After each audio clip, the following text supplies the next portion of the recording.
मेरी शादी बड़ी धूमधाम से हुई थी। मैं अपनी ससुराल आ गई थी। मुझे एक सजे सजाए बेड पर बिठा दिया गया था। मैं इसी तरह घूंघट ओढ़े हुए अपने पति का इंतजार कर रही थी। जब वो मेरे कमरे में आए, मैंने उन्हें देखा। मेरे पति बहुत ही हैंडसम और नौजवान इंसान थे। उसे देखते ही कोई भी लड़की उस पर फिदा हो सकती थी, लेकिन उसके चेहरे पर बहुत ज़्यादा गुस्सा था। उसके बाद मैं और भी ज़्यादा हैरान हो गई जब उस आदमी पर मेरी नज़र पड़ी, जो कि मेरे पति के पीछे ही खड़ा था। मैं उसे देखती ही रह गई। ऐसा कभी नहीं हुआ था कि एक औरत के कमरे में उसके पति के अलावा कोई और भी आए, वो भी सुहाग रात के कमरे में। लेकिन मेरा पति शायद उसे खुद साथ लेकर आया था। मैंने देखा, उसकी लंबी लंबी दाढ़ी थी, आंखों में लालिमा थी और अजीब हुलिये के साथ आया था। और वो बहुत ही अजीब आदमी था। मैं अपने सामने उसे देखकर ही डर गई थी, लेकिन मुझे पूरा यकीन था कि मेरे माँ बाप ने मेरी शादी देखभाल कर ही की होगी। किसी ऐसे इंसान से तो बिल्कुल नहीं की थी जो अपनी बीवी की इज्जत की हिफाजत ना कर सकता हो। हमारी अरेंज मैरिज हुई थी, इसलिए मैं बहुत तसल्ली से बैठी रही। तभी वो आदमी नीचे झुका और उसने बेड के नीचे एक ट्रे अंडों की रख दी। घूंघट के नीचे से ही मैंने उस आदमी को अंडों की ट्रे रखते हुए देख लिया था। मैं तो हैरान हो गई कि बेड के नीचे अंडे कौन रखता है। अंडे तो फ्रिज में रखने वाली चीज़ है। लेकिन मैंने चुप्पी साध ली कि आज ससुराल में मेरा पहला दिन था। मैं किसी तरह की बहस और लड़ाई झगड़ा नहीं चाहती थी, इसलिए मैं चुपचाप ये सारा सब कुछ देखती रही। फिर उस आदमी ने मेरे पति के कान में कुछ कहा और कमरे से बाहर चला गया। चलो, भगवान की कृपा हुई कि वो मेरे कमरे से बाहर चला गया। उस आदमी की डरावनी नज़र से ही मुझे डर लग रहा था, क्योंकि जिस नज़र से वो मुझे देख रहा था तो मुझे बहुत ज़्यादा घबराहट हो रही थी। वो मुझे अच्छी नज़र से नहीं देख रहा था। उसके जाने के बाद मैं सीधी होकर बैठी। मेरा ख्याल था कि मेरा पति मुझसे कुछ मीठी बातें कहेगा, मेरा हालचाल पूछेगा, लेकिन ऐसा कुछ भी नहीं हुआ। मेरे पति ने मेरी तरफ देखा तक नहीं। कहने लगा, सो जाओ, मुझे भी बहुत नींद आई है। तुम भी अपने कपड़े बदलकर आराम से सो जाओ। शादी की थकावट ने तुम्हें परेशान कर दिया होगा, इसलिए तुम्हें भी नींद की ज़रूरत है। मैं तो उसे हक्का बक्का होकर देखने लगी। इस आदमी ने नज़र भरकर मेरी तरफ देखना भी गवारा नहीं समझा। जिस आदमी के लिए औरत इतना तैयार होती है, कितने सपने बुनती है इस रात को लेकर, और फिर पति अपने मुंह से एक शब्द भी तारीफ ना निकाले, तो वो आदमी किस काम का। और उस दुल्हन पर क्या गुजरती है, उसके तो सारे सपने ही टूट जाते हैं। और मेरे साथ भी ऐसा ही हुआ था। अपने पति की तरफ से मेरा दिल पूरी तरह टूट चुका था। मैंने ये बात अपने पति से बोल भी दी कि रोहित, आपने तो मेरा दिल ही तोड़ दिया। मेरी बात सुनकर रोहित जोर से हंसा था। कहने लगा, कोई बात नहीं, दिल टूट गया फिर से जुड़ जाएगा, लेकिन ध्यान रखना, बेड के नीचे रखे हुए अंडे नहीं टूटने चाहिए। दिल टूटता है तो जुड़ भी जाता है। वैसे मैंने सुना है औरतों के दिल बड़े नाजुक होते हैं। ये कहकर रोहित फिर से हंसने लगा। फिर सोचने वाले अंदाज में बोला, अरे मैं तो भूल ही गया, तुम्हें मेरे कमरे में नहीं होना चाहिए था, तुम्हें तो मम्मी के कमरे में होना चाहिए था। मैंने अपने मम्मी से कहा भी था। लगता है उन्हें मेरी बात समझ में नहीं आई। आपने क्या बात कही थी? मैंने अपने पति से बहुत ही हैरानी से पूछा। मेरे पति ने बहुत ही अजीब और अनोखी बात बोली।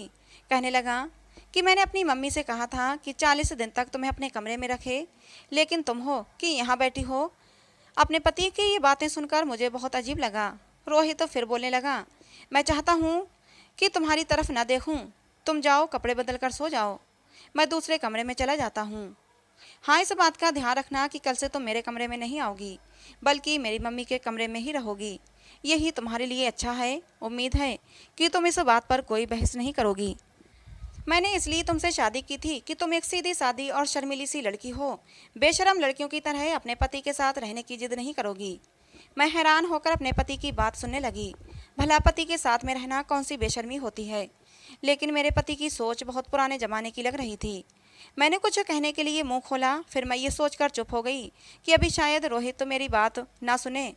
मैं चुपचाप बैठ गई और आगे के बारे में सोचने लगी। मैंने सोचा, हो सकता है समय के साथ सब ठीक हो जाए। मैंने सोचा, सुबह उठकर अपनी सास से बात करूंगी। हो सकता है इस समस्या का समाधान उनके पास हो। रोहित का व्यवहार मेरी समझ में नहीं आ रहा था। शायद मेरी सास मुझे कुछ समझा सकें कि रोहित ऐसा क्यों कर रहा है। और यही सोचते हुए मैं सो गई। सुबह होते ही मेरी सास ने दरवाजे पर नॉक किया। मैंने दरवाज़ा खोला। सामने ही मेरी सास मुस्कुराते हुए चेहरे के साथ खड़ी थीं। मुझसे कहने लगीं, कैसा लगा तुम्हें मेरा बेटा? उम्मीद है कि तुम अपनी आने वाली खुशहाल ज़िंदगी की शुरुआत कर चुकी हो। सास की बात सुनते ही मेरी आंखों में आंसू आ गए।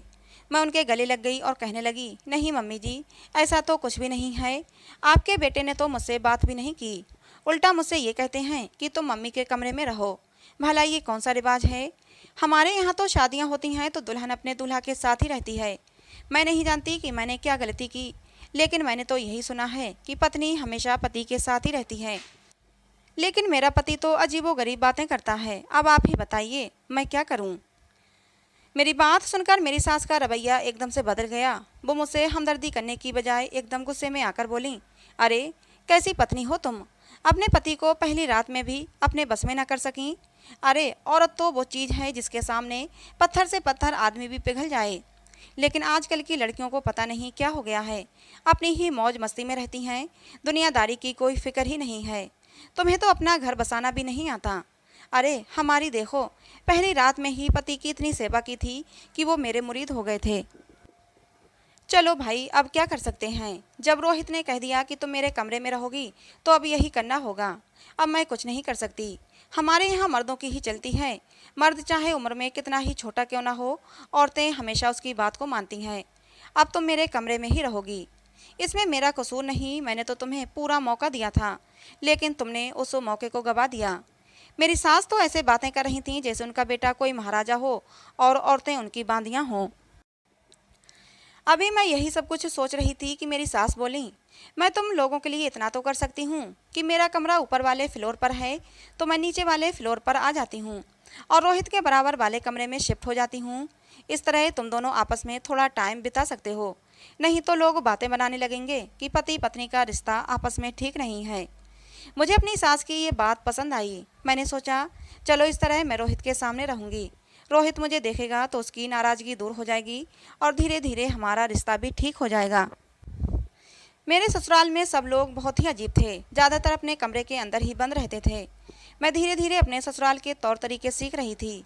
मेरी एक शादीशुदा नंद भी थी, उसका भी यही हाल था। वो अपने के पति के साथ ज़्यादातर अपने कमरे में ही रहती। और फिर एक दिन वो हुआ जिसकी मुझे बिल्कुल भी उम्मीद नहीं थी। मैं अपनी सास के कमरे में लेटी हुई थी। नींद तो क्या नहीं थी, बस ऐसे ही आंखें बंद करके लेटी थी। तभी मुझे लगा कि बाहर गेट पर कोई है। मैंने उठकर कमरे की खिड़की से देखा तो रोहित घर के बाहरी गेट से अंदर आ रहे थे। लेकिन ये देखकर तो मेरे सर पर आसमान गिर पड़ा कि उनके साथ में एक लड़की भी थी। बहुत ही खूबसूरत लड़की थी। काले लंबे बाल उसकी कमर तक आ रहे थे, चमकदार आंखें, गोरी रंगत, बहुत ही सुंदर थी वो लड़की। उसने बहुत ही मॉडर्न कपड़े पहन रखे थे। उसके पीछे पीछे वही आदमी था जो उस दिन मेरी सुहागरात के कमरे में मेरे पति के साथ आया था। उस आदमी को देखकर मुझे फिर से डर लगने लगा। बहुत ही अजीब सी शक्ल थी उसकी। आंखों में वही लालिमा थी, चेहरे पर लंबी लंबी दाढ़ी मूछें थीं, बाल भी बहुत ज़्यादा लंबे लंबे से थे। बहुत ही डरावनी शक्ल थी उसकी। फिर ख्याल आया, क्या फिर वही तो इस लड़की को घर में लेकर नहीं आया? पहला ख्याल दिल में यही आया कि कहीं रोहित इससे शादी तो नहीं कर रहा। अब तक रोहित ने मुझसे कोई बात नहीं की थी, हमेशा मुझे नज़रअंदाज कर देता था। मैं उसके सामने आ जाती तब भी मुझे नज़रअंदाज करके आगे बढ़ जाता। लेकिन मैंने दिल में सोच लिया था कि मैं रोहित को ऐसा नहीं करने दूंगी। आखिर मैं उसकी पत्नी हूँ और मेरी इजाज़त के बिना रोहित दूसरी शादी नहीं कर सकता। मुझे एकदम से बहुत गुस्सा आ गया और इसी गुस्से की हालत में मैं रोहित के सामने जाकर खड़ी हो गई। रोहित ने मुझे अपने सामने से हटा दिया और अपने कमरे की तरफ बढ़ने लगा। मैंने रोहित को पीछे से आवाज़ दी, रोहित मुझे तुमसे कुछ बात करनी है। लेकिन रोहित ने मेरी बात का कोई जवाब नहीं दिया। वो अपने कमरे में चला गया, साथ में वो लड़की और वो आदमी भी उसके साथ कमरे में चले गए। मैं रोहित के पीछे पीछे कमरे में जाने लगी तो रोहित ने मुझे बाहर धकेल कर कमरा अंदर से बंद कर लिया। मैंने कमरे के बाहर से ही चीख कर कहा, रोहित तुम ये गलत कर रहे हो, तुम ऐसा नहीं कर सकते। लड़की के साथ अंदर कमरे में क्या कर रहे हो? इस बार रोहित ने मेरी बात का जवाब दिया। वो बोला, तुम बेवकूफ़ हो, मैं इस लड़की के साथ कमरे में अकेला नहीं हूँ। ये बाबा जी भी तो मेरे साथ कमरे में हैं, तुम जाओ, जाकर सो जाओ। रोहित की बात सुनकर मैं फिर गुस्से से बोली थी। मैंने कहा था, रोहित मुझे बेवकूफ़ मत समझो, मैं इतनी बेवकूफ़ नहीं हूँ जितना तुम मुझे समझते हो।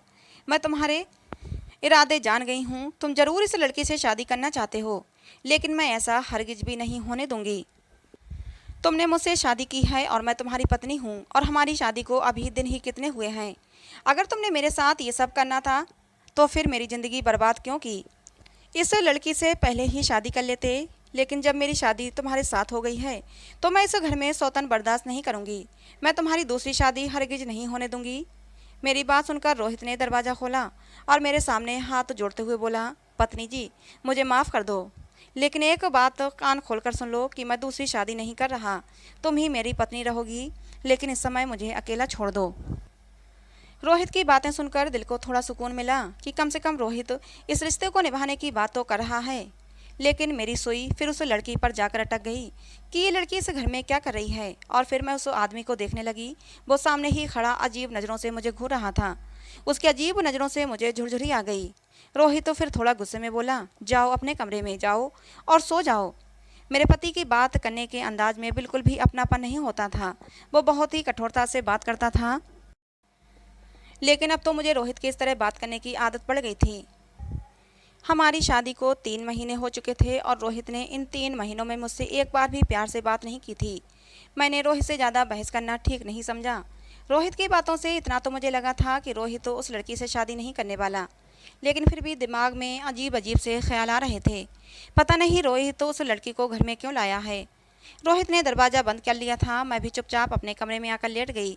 मेरी सास गहरी नींद में सो रही थीं, लेकिन मेरी आंखों में नींद नहीं थी। फिर मैंने सोचा कि मुझे अपने घर को बचाने की भरपूर कोशिश करनी चाहिए। हो सकता है रोहित सीधे रास्ते पर आ जाए।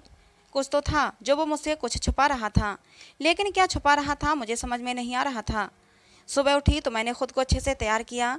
मैंने सोचा था कि अब ज़्यादा से ज़्यादा रोहित के पास रहने की कोशिश करूँगी, और यही सोचकर अच्छे से तैयार होकर मैं रोहित के पास कमरे में चली गई।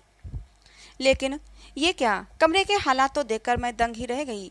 पूरा कमरा टोने टोटकों के सामानों से भरा पड़ा था। वो बाबा अब भी मौजूद था।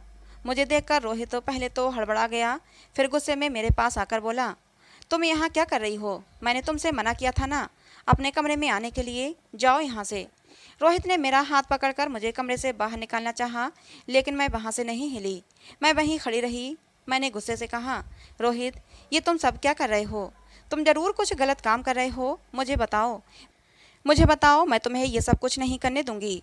तुम इन ढोंगी बाबाओं को नहीं जानते, लेकिन इन बाबाओं को मैं बहुत अच्छी तरह पहचानती हूँ। मैं तुम्हें इन बाबाओं के झांसे में नहीं आने दूंगी। मैंने कहर भरी नज़र उस बाबा पर डाली थी। उस बाबा ने भी मुझे बहुत ही डरावनी नज़रों से देखा था।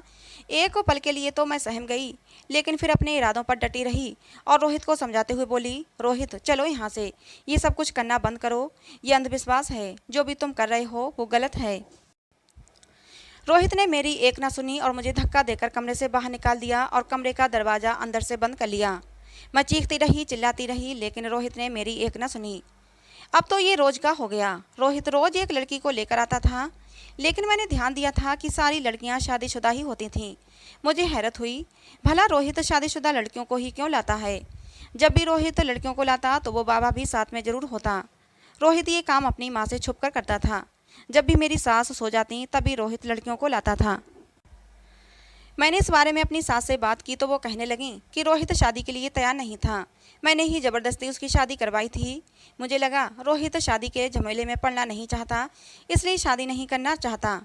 मैंने सोचा था शादी होने के बाद वो खुद ही अपनी जिम्मेदारियों को समझने लगेगा, लेकिन उसने तो तुम्हें पहली रात को ही कमरे से निकाल दिया। मैं पूरी कोशिश कर रही हूँ कि तुम दोनों के बीच में शादीशुदा ज़िंदगी की शुरुआत हो जाए। मैं अपनी सास को लड़कियों वाली बात बताते बताते रह गई। मैंने सोचा अगर मैं अपनी सास को ये सब बातें बता दूंगी तो हो सकता है मेरी सास रोहित से इस बारे में बात करें और रोहित चौकन्ना हो जाए। लेकिन मैं नहीं चाहती थी कि रोहित चौकन्ना हो, क्योंकि मैं रोहित के सच को जानना चाहती थी। आखिर वो ये सब क्या कर रहा है, सब पता लगाना चाहती थी। और उसका एक ही तरीका था कि रोहित को इस बात का पता नहीं चलना चाहिए कि उसकी माँ को उसकी हरकतों के बारे में पता है।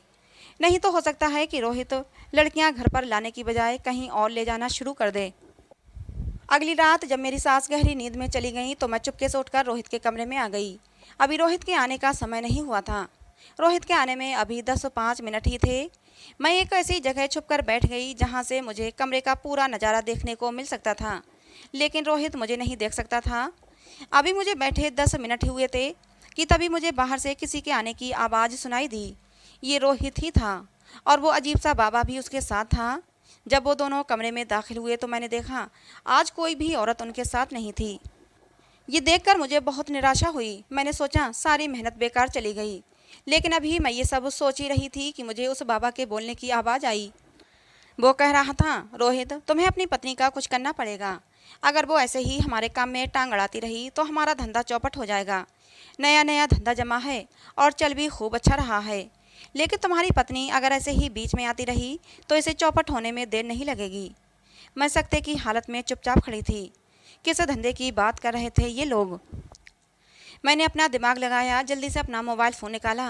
वाइब्रेशन मोड पर तो मैं उसे पहले ही कर चुकी थी। मैंने उसका कैमरा ऑन किया और वीडियो बनाने लगी। रोहित बहुत ही गंदी हंसी हंसकर बोला, उस औरत की क्या मजाल है जो मेरे काम में टांग अड़ाए। 1 मिनट में उसको घर से चलता कर दूंगा। वो तो मैं अपनी माँ की वजह से चुप हूँ, नहीं तो उसे कब का घर से निकाल चुका होता। रोहित की बातें सुनकर मेरे दिमाग की नसें फटने लगीं, आंखों से आंसू बहने लगे। मैंने तो अपने माँ बाप की आज्ञा पर सर झुका दिया था। मैंने सोचा था मेरे माँ बाप ने मेरे लिए जो लड़का पसंद किया है वो अच्छा ही होगा। लेकिन मेरी किस्मत ही फूटी थी, जो मेरे नसीब में एक धोखेबाज इंसान लिखा था। कुछ देर तक दोनों के पीने पिलाने का दौर चलता रहा। आपस में ऐसी ऐसी बातें कर रहे थे कि मैंने अपने कानों में उंगलियां डाली। कितना गिरा हुआ इंसान था रोहित, औरतों को अपने पैरों की जूती समझता था। बहुत देर बाद वो बाबा को छोड़ने गेट तक गया और मेरे पास यही मौका था। मैं जल्दी से निकलकर अपने कमरे में आ गई। मैंने सोच लिया था कि मुझे अब क्या करना है। मुझे ये तो नहीं पता था कि रोहित उन औरतों के साथ क्या करता है, लेकिन इतना ज़रूर समझ गई थी कि ज़रूर कुछ गलत करता है। सुबह होते ही मैंने सबसे पहला काम यही किया कि मैं पुलिस स्टेशन गई। मैंने रात की बनाई हुई वो वीडियो इंस्पेक्टर को दिखाई और कहा कि मेरा पति गैर कानूनी काम करता है, इसका मुझे शक है। अगर आप मेरी मदद करें तो एक मुजरिम को पकड़वाने में मैं आपकी मदद कर सकती हूँ। उसे उसके गुनाहों की सज़ा ज़रूर मिलनी चाहिए। पुलिस वाले मेरी मदद करने को तैयार हो गए। मैंने कहा, जैसे ही कल रोहित और वो बाबा घर आते हैं मैं आपको फ़ोन कर दूंगी, आप आ जाना और उन्हें रंगे हाथों पकड़ना। और फिर मैं घर आ गई। जैसे तैसे करके पूरा दिन कट गया और फिर रात हुई। मेरी सास सोने के लिए कमरे में चली गई। अभी उन्हें सोए 10-15 मिनट ही हुए थे कि तभी रोहित आया। आज उसके साथ एक औरत भी थी। जैसे ही वे तीनों कमरे में गए मैंने पुलिस को कॉल कर दिया। पुलिस ने फ़ौरन एक्शन लिया और हमारे घर पर धावा बोल दिया।